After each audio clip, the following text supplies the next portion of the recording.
नमस्कार, प्रभाव साक्षी news network और आप सभी का स्वागत है। पहलगाम में धर्म पूछकर गोली मारने की घटना से अभी देश स्तब्ध ही था कि अब धर्म पूछकर बलात्कार की घटना भी सामने आ गई है, जिससे सवाल खड़ा हो रहा है कि जिहादी मानसिकता समाज को कहां ले जा रही है।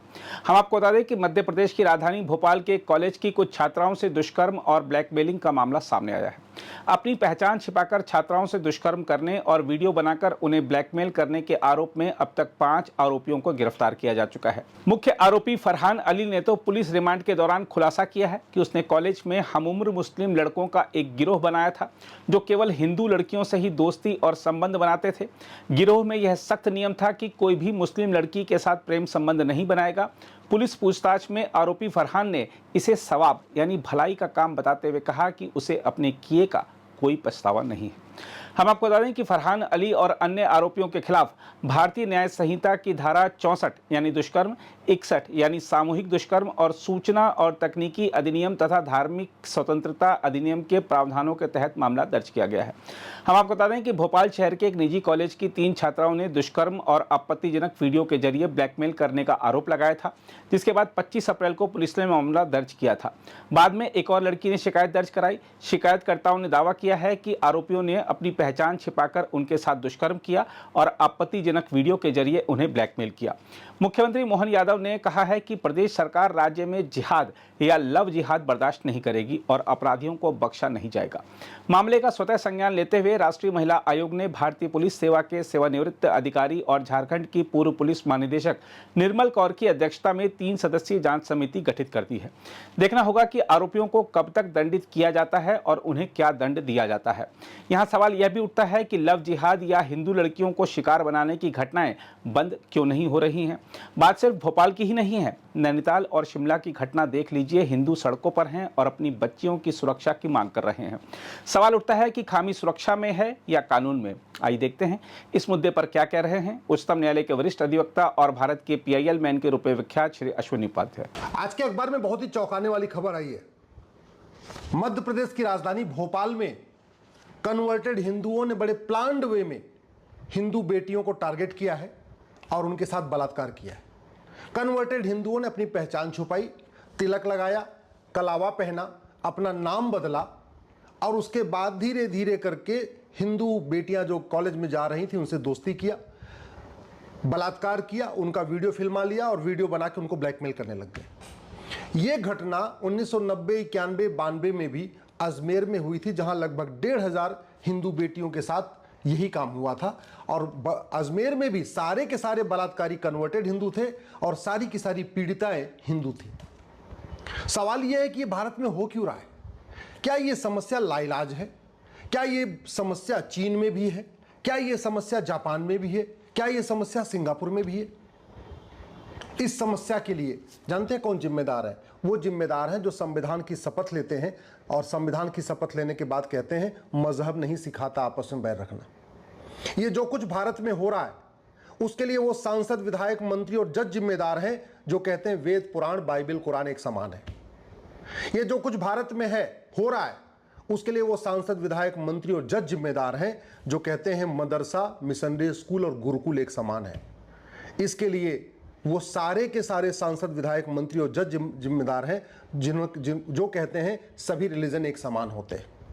ये जो कुछ भारत में हो रहा है, जो अजमेर में हुआ और जो भोपाल में हुआ, इसके लिए वो सांसद, विधायक, मंत्री और जज जिम्मेदार हैं जिन्होंने आर्टिकल 30 में मदरसा ढूंढ लिया, जो मदरसों का समर्थन करते हैं, मदरसा बोर्ड का समर्थन करते हैं, मदरसों की डिग्री का समर्थन करते हैं। ये जो कुछ अजमेर में हुआ और जो अभी भोपाल में हो रहा है, इसके लिए वो सांसद, विधायक, मंत्री और जज जिम्मेदार हैं जो माइनॉरिटी और मेजॉरिटी का समर्थन करते हैं, जो मजहब के आधार पर बने नियम कानूनों का समर्थन करते हैं। जो भारत में अराजकता है, इसके लिए वो सांसद, विधायक, मंत्री और जज जिम्मेदार हैं जो मजहब के आधार पर बने बोर्ड और ट्रिब्यूनल का समर्थन करते हैं, मजहब के आधार पर बने मंत्रालय और आयोग का समर्थन करते हैं, मजहब के आधार पर लोन, वजीफा, कोचिंग का समर्थन करते हैं और मजहब के आधार पर बने स्कूल, कॉलेज का समर्थन करते हैं। पूरी दुनिया में अराजकता कौन से स्कूल में सिखाई जाती है सबको पता है। इसके बाद भी कह रहे हैं गुरुकुल, मदरसा एक समान है, बाइबल, कुरान, वेद, पुराण एक समान है।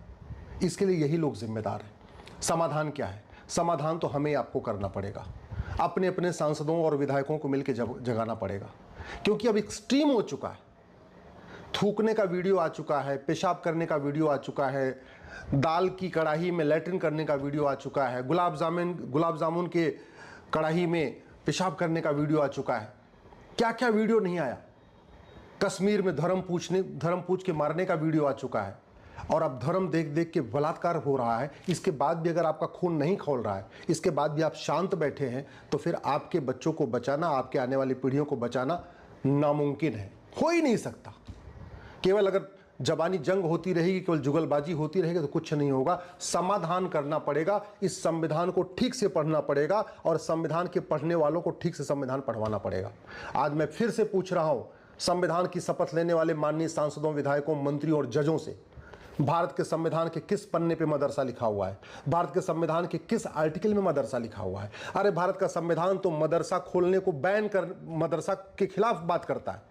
आर्टिकल 27 में लिखा हुआ है कि मजहब के आधार, मजहब को प्रमोट करने के लिए 1 रुपए खर्च नहीं होगा, और मदरसा मजहब को प्रमोट करता है। आर्टिकल 28 में लिखा है किसी भी सरकारी स्कूल में, सरकार के द्वारा मान्यता प्राप्त स्कूल में, सरकार के द्वारा फंडेड स्कूल में कोई मजहबी टीचिंग नहीं होगी। और मदरसा तो मजहबी टीचिंग देता है। मदरसा एजुकेशन इंस्टीट्यूशन नहीं है, मदरसा कोई स्कूल नहीं है। मदरसे में तो केवल और केवल मजहबी तालीम सिखाई जाती है। एक बार अपना जरा आंख खोल के आर्टिकल 30 को पढ़िए, जिस आर्टिकल 30 के नाम पे ये मदरसे खुल रहे। आर्टिकल 30 में साफ साफ लिखा हुआ है, all citizens, minority, whether minority और majority, have right to open education institution. Education institution खोलने का अधिकार दिया है, यानी इंजीनियरिंग कॉलेज खोलने का अधिकार दिया है, मेडिकल कॉलेज खोलने का अधिकार दिया है, लॉ कॉलेज खोलने का अधिकार दिया है। ये मदरसा खोलने का अधिकार नहीं दिया। आर्टिकल 30 को एक बार पढ़िए तो। इस देश का सत्यानाश जो हो रहा है ना, इसको केवल और केवल ये फ्री में वेतन भत्ता, गाड़ी बंगला लेने वाले, संविधान की शपथ लेने वाले सांसद, विधायक, मंत्री और जज कर रहे हैं। जिनको संविधान को ठीक से पढ़ना चाहिए, संविधान को ठीक से लागू करना चाहिए, वही संविधान के आड़ में भारत में अराजकता फैलवा रहे, पढ़ ही नहीं रहे।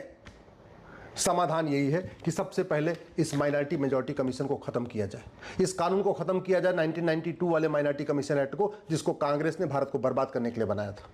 ये 2004 वाले माइनॉरिटी एजुकेशन एक्ट को खत्म किया जाए, जिसको कांग्रेस ने भारत को बर्बाद करने के लिए बनाया था।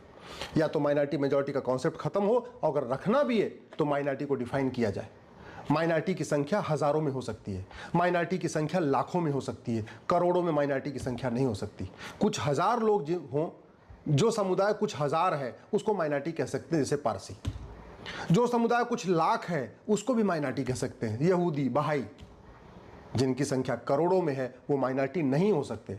ये मैं कितनी बार कहूं, समझ में नहीं आ रहा है। तो सबसे पहले इस माइनॉरिटी मेजॉरिटी कॉन्सेप्ट को खत्म करना पड़ेगा अगर हम भारत को बचाना चाहते हैं। उसके बाद हमें ये राइट टू एजुकेशन को राइट टू इक्वल एजुकेशन करना पड़ेगा। कांग्रेस ने 2012 में इस राइट टू एजुकेशन को बदल के मदरसे को बाहर निकाल दिया गया था। 2025 आ गया, हमने दोबारा उस कांग्रेस की गलती को ठीक नहीं किया। मैं माननीय प्रधानमंत्री से निवेदन कर रहा हूं, भारत को बचाना है तो राइट टू एजुकेशन में इक्वल शब्द जोड़ के इसको राइट टू इक्वल एजुकेशन करिए। 1 नेशन 1 एजुकेशन बोर्ड लागू करिए, 1 नेशन 1 सिलेबस लागू करिए, 1 नेशन 1 करिकुलम लागू करिए, एक देश एक पाठ्यक्रम, एक देश एक शिक्षा बोर्ड लागू करिए।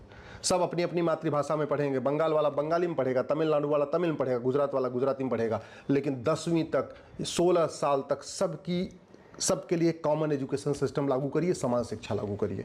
अगर भारत को बचाना चाहते हैं तो उन मजहब के आधार पर जितने नियम कानून बने उनको खत्म कर दीजिए, एक यूनिफॉर्म सिविल कोड लागू करिए। भारत को बचाना चाहते हैं, ये जो भारतीय न्याय संहिता है ना, इसमें एक चैप्टर जोड़िए लफ्ज़ जिहाद के लिए, एक चैप्टर जोड़िए लैंड जिहाद के लिए, एक चैप्टर जोड़िए धर्मांतरण के लिए, एक चैप्टर जोड़िए घुसपैठ के लिए, एक चैप्टर जोड़िए ड्रग्स जिहाद के लिए। क्योंकि भारत की जो डेमोग्राफी बदल रही है, जो कन्वर्टेड हिंदुओं की संख्या बढ़ रही है, उसका मूल कारण है लफ्ज़ जिहाद, लैंड जिहाद, धर्मांतरण जिहाद, घुसपैठ जिहाद, जनसंख्या जिहाद। वो तभी रुकेगा जब कानून का खौफ होगा, कानून का भय होगा। कानून होना चाहिए जैसे कोरोना का खौफ था। कोरोना काल में कोई अपराध नहीं हो रहा था। क्यों? कोरोना के समय न हत्या हो रही थी, न बलात्कार हो रहा था, न चोरी हो रही थी, न झपटमारी हो रही थी, न चेन स्नेचिंग हो रही थी, न मोबाइल स्नेचिंग। क्यों? क्योंकि चोर, डकैत, अपराधियों, जिहादियों को भी लगता था अगर हम किसी को छुएंगे तो हम मर जाएंगे, अगर हम बाहर निकलेंगे घर के तो मर जाएंगे। वही खौफ पैदा होना चाहिए कानून का। कानून का खौफ होना चाहिए कि लफ्ज़ जिहाद किया तो गए, लैंड जिहाद किया तो गए, धर्मांतरण कराया तो गए, घुसपैठियों की मदद किया तो गए। ये खौफ पैदा करना पड़ेगा और उसके लिए यही करना पड़ेगा, कानून बदलना पड़ेगा। ये भारतीय शक संहिता में एक नार्को पॉलीग्राफ ब्रेन मैपिंग अनिवार्य करना पड़ेगा, one nation one police act लागू करना पड़ेगा, ये जो पुलिस 1861 का पुलिस एक्ट है इसको खत्म करना पड़ेगा।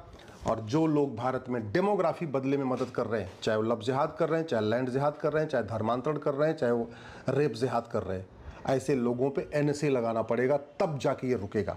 ऐसे लोगों पे UAPA लगाना पड़ेगा, तब ये जो लव जिहाद और रेप जिहाद चल रहा है वो रुकेगा।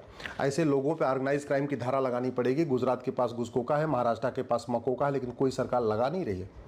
ऐसे लोगों की नागरिकता खत्म करना पड़ेगा। ये जो 1995 का सिटीजनशिप एक्ट है इसको बदलना पड़ेगा। जो लोग भारत में लव जिहाद कर रहे हैं, लैंड जिहाद कर रहे हैं, रेप जिहाद कर रहे हैं, धर्मांतरण जिहाद कर रहे हैं, घुसपैठ जिहाद कर रहे हैं, जनसंख्या जिहाद कर रहे हैं या उनकी मदद कर रहे हैं, उनकी नागरिकता खत्म करने के लिए प्रावधान करना पड़ेगा, तब भारत बचेगा।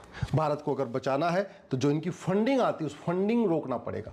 फंडिंग रोक दिया जाए तो कमर टूट जाएगी। फंडिंग कैसे होती है? काला धन के जरिए होती है। और काला धन क्यों जो है भारत में? क्योंकि हमारा ब्लैक मनी एक्ट घटिया है, महासड़ा हुआ है। जो फंडिंग होती है वो बेनामी प्रॉपर्टी के जरिए होती है। और ये क्यों चल रहा है? क्योंकि हमारा बेनामी प्रॉपर्टी वाला जो कानून घटिया है, महासड़ा हुआ है। जो फंडिंग होती है वो करप्शन के जरिए आती है, जो करप्शन के जरिए पैसा जनरेट होता है। और वो क्यों चल रहा है? क्योंकि हमारा ये भी कानून घटिया है। जो फंडिंग होती है वो विदेशों से आती है, FCRA कानून के जरिए 2010 में कांग्रेस ने इसीलिए बनाया था। जब तक ये कानून नहीं खत्म होगा, विदेशी फंडिंग नहीं खत्म होगी, जब तक फंडिंग नहीं खत्म होगी तब तक ये धर्मांतरण, घुसपैठ, लव जिहाद, रेप जिहाद, लैंड जिहाद रुकेगा नहीं। जो सबसे बड़ी फंडिंग होती है भारत को बर्बाद करने के लिए वो ड्रग के जरिए आती है।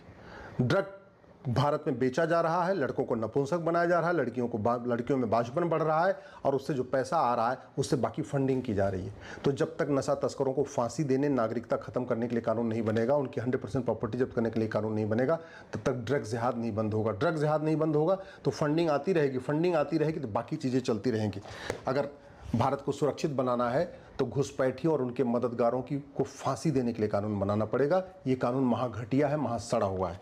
अगर हमें भारत को सुरक्षित बनाना है तो जो वक्फ बोर्ड ज़मीन क्लेम करके बैठा है उसकी सारी की सारी ज़मीन ऑडिट करा के लेना पड़ेगा। वक्फ बोर्ड की ज़मीनों पे जो पैसा आ रहा है उस पैसे भी भारत में गज़वा हिंद को प्रमोट किया जा रहा है, भारत में जिहाद फैलाया जा रहा है। जब तक कानून नहीं बदलेगा तब तक कुछ नहीं बदलेगा। सांसद बदलने से, विधायक बदलने से, मंत्री बदलने से, कलेक्टर बदलने से, कप्तान बदलने से, थानेदार बदलने से, हवलदार बदलने से कुछ नहीं होगा। कानून बदलना पड़ेगा। इसलिए मैं माननीय प्रधानमंत्री से निवेदन कर रहा हूँ, अब कम से कम इन कानूनों को बदलिए, भारत को बचाइए, भारत की बेटियों को बचाइए। बेटियां पढ़ने जा रही हैं कॉलेज में लेकिन वो लव जिहाद का शिकार हो रही हैं। बेटियां पढ़ने तो जा रही हैं लेकिन बेटियां बच नहीं रही हैं। अगर आप भी लेना चाहते हैं देश दुनिया की तमाम जानकारी तो आज ही सब्सक्राइब करें हमारे चैनल को। साथ ही नीचे दिए बेल आइकन को जरूर दबाएं ताकि हर अपडेट आप तक पहुंच सके।